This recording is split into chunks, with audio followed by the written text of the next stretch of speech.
తండ్రి చెప్పిన నీతి. ప్రాచీన గ్రామమైన వజ్రపురంలో ఒక రైతు కుటుంబం నివసించేది. ఆ కుటుంబానికి తలవిగా ఉన్నవాడు రామయ్య. అతడు ఎంతో పద్ధతిగా, నమ్మకంగా ఉండేవాడు. తన జీవితాన్ని కష్టపడుతూ గడిపాడు.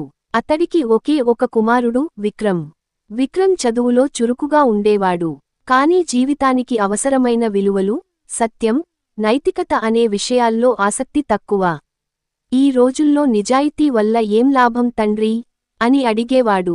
తన తండ్రి చెప్పే నీతిపాఠాలను అవగాహన లేకుండా వదిలేసేవాడు.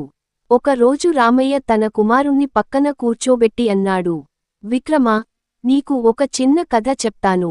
విను. ఒక అడవిలో గొర్రెల సమూహం జీవించేది. వాటిలో ఒకటి చాలా తెలివిగా ఉండేది. ఒకరోజు ఒక పులి ఆ సమూహాన్ని తినేందుకు వచ్చింది. అది ఒక్కొక్క గొర్రెను వేటాడుతూ తినేది. ఆ సమయంలో తెలివైన ఒక గొర్రె చెట్టును ఆశ్రయించిందట. చెట్టు గొర్రెకు ఆశ్రయం ఇచ్చింది. గొర్రె పులి నుండి ధైర్యంగా అడ్డుగా ఉంది. చెట్టు ఆకులు రాల్చి దాన్ని కప్పేసింది. పులి ఏమీ చేయలేక వెళ్ళిపోయింది. ఆ గొర్రె బతికిపోయింది. ఆ రోజు నాటి నుండి ఆ గొర్రె చెట్టుకు నిత్యం జలము పోసేది, దానిని సంరక్షించేది. మొదటి నీతి: అవసరమైనప్పుడు నీకు సహాయం చేసినవారిని మరవకూడదు. కృతజ్ఞత చాలా గొప్ప ధర్మం. రామయ్య కథను కొనసాగించాడు. విక్రమా, మన జీవితంలో కొన్ని విలువలు అనేవి నిత్యం మనతో ఉండాలి. ఉదాహరణకు నిజాయితీ, కష్టపడి పనిచేయడం, ఇతరులను గౌరవించడం, అవసరమైన వారికి సహాయం చేయడం.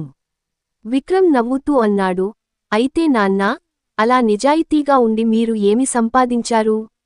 రామయ్య ప్రశాంతంగా నవ్వాడు. నా పాదాలు నేలపై గట్టిగా ఉన్నాయి. నన్ను నా మనస్సాక్షి తలెత్తుకునేలా చేస్తుంది. అది చాలా గొప్ప సంపద. నన్ను గ్రామంలో అందరూ గౌరవంగా చూస్తారు. నా మాటకు విలువ ఉంది. విక్రమ్ ఆ మాటలు విని తొలిసారి లోతుగా ఆలోచించాడు. ఒక నెల తర్వాత ఒక రోజు గ్రామంలో తుఫాను వచ్చింది. ఎన్నో ఇళ్లకు హాని కలిగింది. పక్కింటి పెద్దాయన పెద్ద లోటు బారిన పడ్డారు. ఆ సమయంలో రామయ్య తన పొలం దిగుమతి అమ్మకంలో వచ్చిన డబ్బులో కొంత భాగాన్ని వారి సహాయానికి ఇచ్చాడు. విక్రమ్ ఆశ్చర్యపోయాడు. ఇంత డబ్బు నువ్వు నీ అవసరాలకు ఖర్చు పెట్టాల్సింది. ఎందుకిలా ఇచ్చావు? రామయ్య చిరునవ్వుతో అన్నాడు, మన సంపదను మనం మాత్రమే ఉపయోగించుకుంటే అది ఆస్తి కాదు, అది స్వార్థం. కాని అదే ఇతరులకు ఉపయోగపడితే అది ధర్మం. ఆ రోజు సాయంత్రం విక్రమ్ తన గదిలో మౌనంగా కూర్చొని ఆలోచించాడు. తండ్రి చెప్పిన మాటలు, చేసిన పనులు అతని మనసును తాకాయి. అతను తన తండ్రి పాదాల దగ్గర కూర్చుని అన్నాడు, నాన్నా, మీరు చెప్పిన నీతి నాకు ఇప్పుడే అర్థమైంది. మీలాంటి మానవత్వం నాకు కావాలి. ఇకనుంచి మీరు చెప్పిన మార్గంలోనే నడుస్తాను. రామయ్య కళ్లలో ఆనందం మెరిసింది. అది నాకు పెద్ద గౌరవం, బాబూ అని అన్నాడు.